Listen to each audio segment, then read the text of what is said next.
We've also got quite a good sort of thread of updates that'll be coming over the next 3 or 4 races. So a lot of hard work going on, but hopefully we will start to see the fruits of that soon.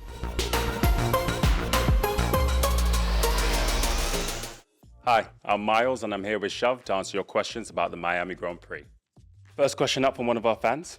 How can Lewis lose so much grip and therefore so much time in that short period of time between Q2 and Q3? Well, we were pretty pleased with the lap time he did in Q2 and hoping to repeat that in Q3. It wasn't really an issue with the grip initially, and the start of the lap was actually quite good.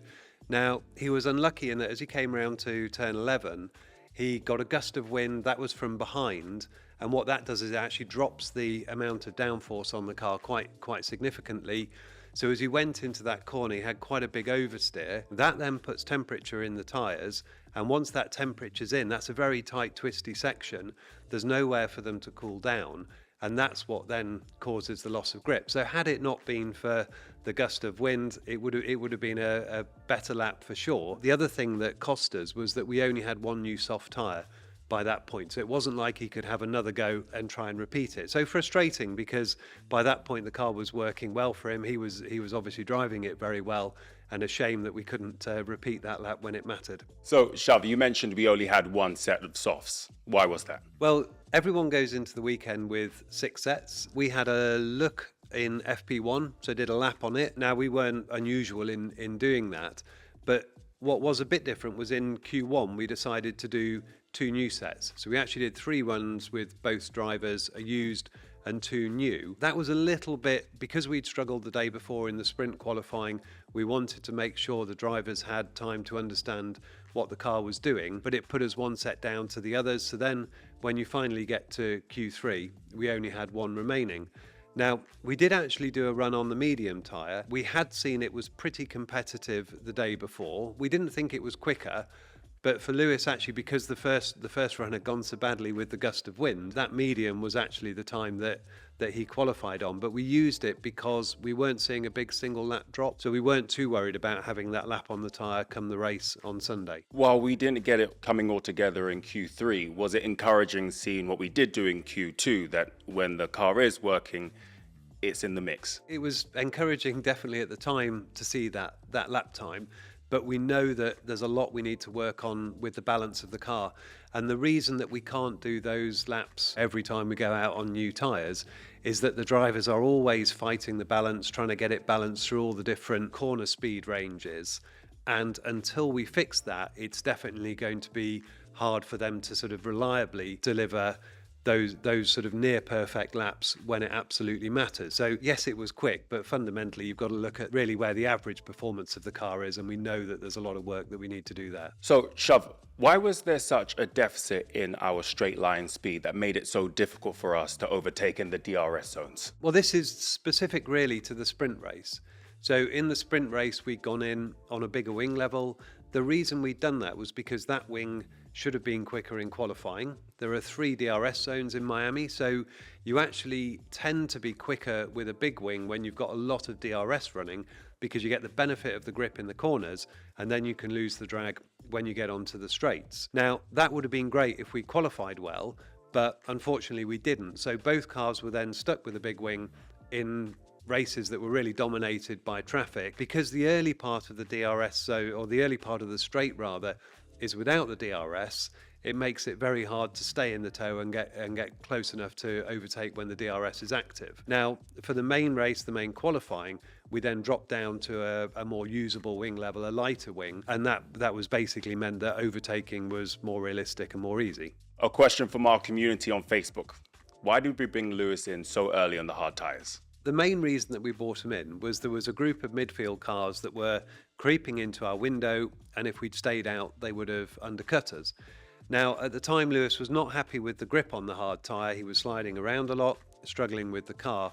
What we didn't know was that he would have been much quicker on the medium, and we saw that in the final stint when he was able to pressure one of the Red Bulls. So if we'd known that he was going to be so much happier on the medium, we would have probably risked getting undercut to allow us to extend. And what we would have certainly done was, if we knew that there was going to be a safety car, we would have stayed out and he could have taken the benefits. But really, it was just because there were a number of cars in this group. You give up a lot of places to try and stay out a bit longer and offset further on the tyres. Can you tell us a bit more about the split strategy on both of the cars with their starting tyre? Yeah, we run a lot of simulations overnight. And what we could see was that the highest probability of a good result, and for us that would have been finishing fourth or fifth, maybe third, those were all coming about from a hard tyre start. And the reason is the hard tyre allows you to run longer, to offset, and to benefit from things like a safety car where you can suddenly gain track position over those that have already stopped. So we didn't want to do it with both cars because it's a bit of a case of putting all your eggs in one basket, and it's logical to put the car behind on the harder tyre because they're going to be the ones that are going longer. Otherwise you end up with a scenario where you invert your cars. Now, as it happened, that occurred on the start anyway, but that was the reason that it's just there were the upside gains from that seemed to be a bit better. There are risks with the hard tyre off the line, and we just wanted to cover both bases. And then the other reality for us in the race was there wasn't a lot of threat from behind. So you could almost do that for free, and still your worst case scenario is that you finish in the same places. Why was George unable to overtake Tsunoda? Put simply, we weren't quick enough, but it was specifically that hard tyre.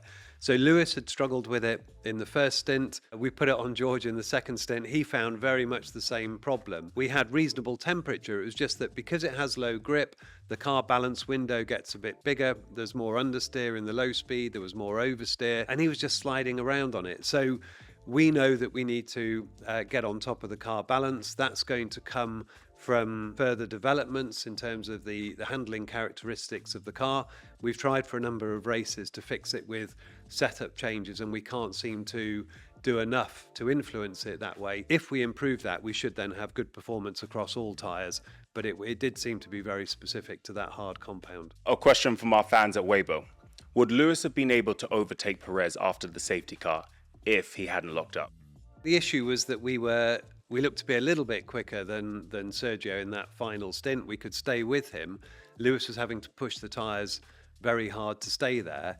But Red Bull were running a smaller rear wing than us. They can do that, and they've still got good pace in the corners.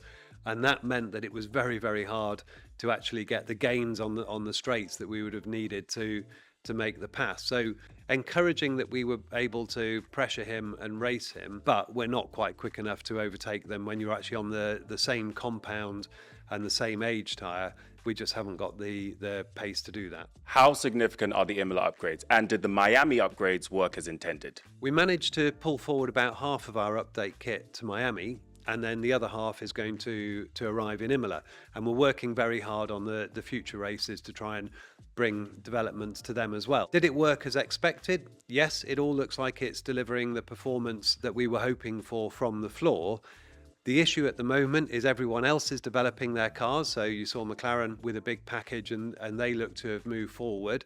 And also the handling issues that the drivers are having to battle with are making it hard to really see all that performance as a straight sort of step forward. What we tend to find is that the car from session to session can behave quite differently, and until we get on top of that, we're always going to blunt the benefit that we can get from these type of updates.